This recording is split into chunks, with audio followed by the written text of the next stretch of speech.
Well, hello everybody out there in YouTube land, Facebook land, Never land in the land of the rubber band. Yeah, this cheap. Yeah, this basically for the Snowman GSX 1100.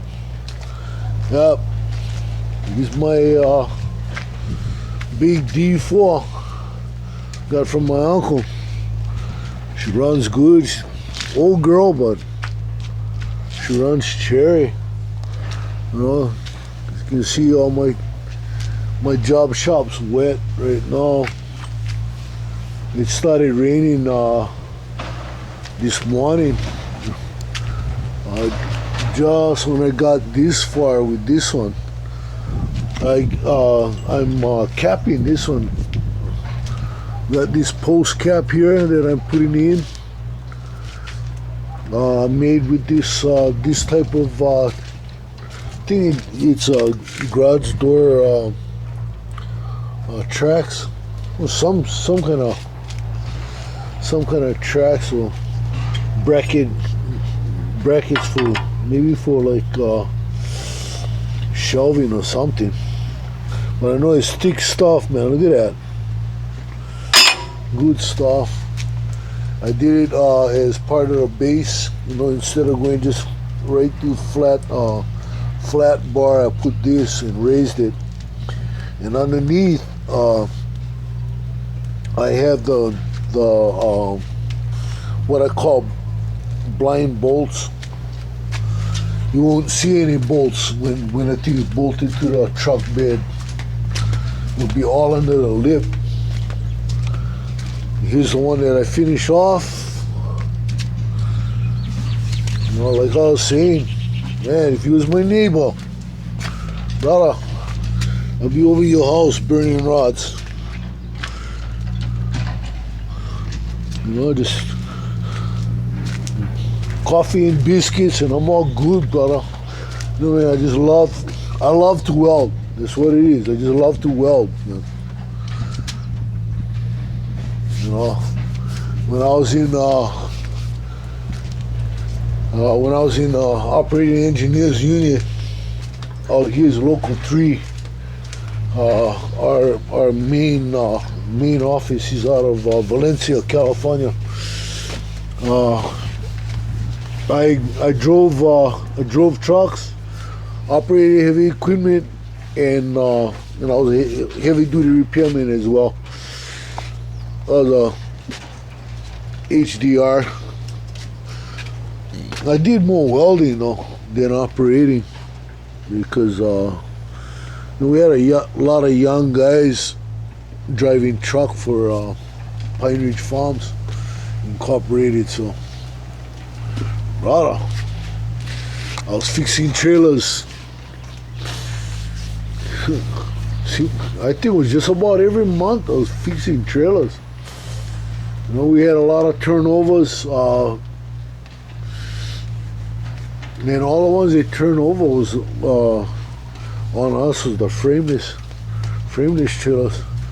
You know, I still kind of wonder how the hell these guys can turn a frameless over when I couldn't, you know. And I was dumping in the same place with these guys.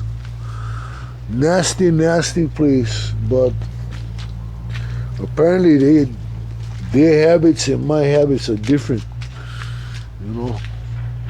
But we use a little bit bigger. I think we was using like a 2.5 inch or 3 inch box tubing like this for draw bars. And then all we would do is just when we lose a trailer is the worst case scenario. I'm cutting out the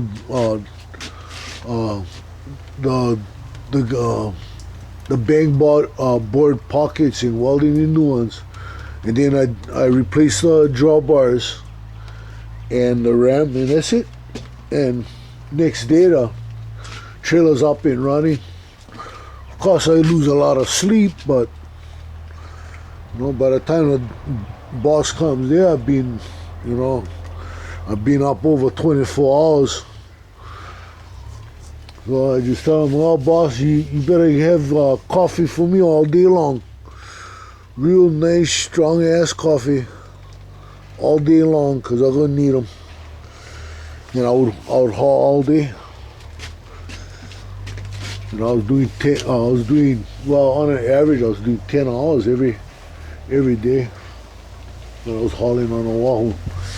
And then when we would have rainouts like this, you know, instead of taking my $10 and all and going home, the boss just sent me into the shop, and I spent the rest of my day welding, fixing trailers, fixing heavy equipment, you know, that kind of stuff. A lot of bucket work. I changed a lot of teeth. I was a dentist or an oral surgeon for the 966s and so forth. So yeah, that's my thing, you know. Like I said, I love welding, you know. I'm disabled right now, and this is what I got, you know. I'm not getting much for this, you know what I mean? $350, but I'm putting in every bit of detail like we did. You know, I did as an HDR, as a heavy duty repairman. You know, I'm not fooling around, you know.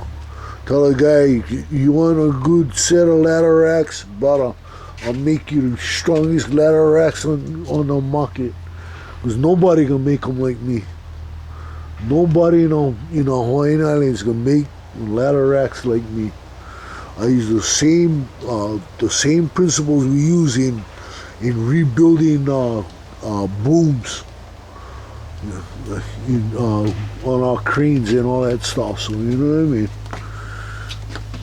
This Hawaiian don't fool around. This is my deal. You know, this is what I do. It's what I'm good at. And besides driving semis, you know, pulling semi and dump in the most nasty places you can imagine. This is what I do, you know. I drive them and I fix them. So yeah, Snowman. But I would love to be working on your dozer. Oh, brother, I would love to be working on your dozer.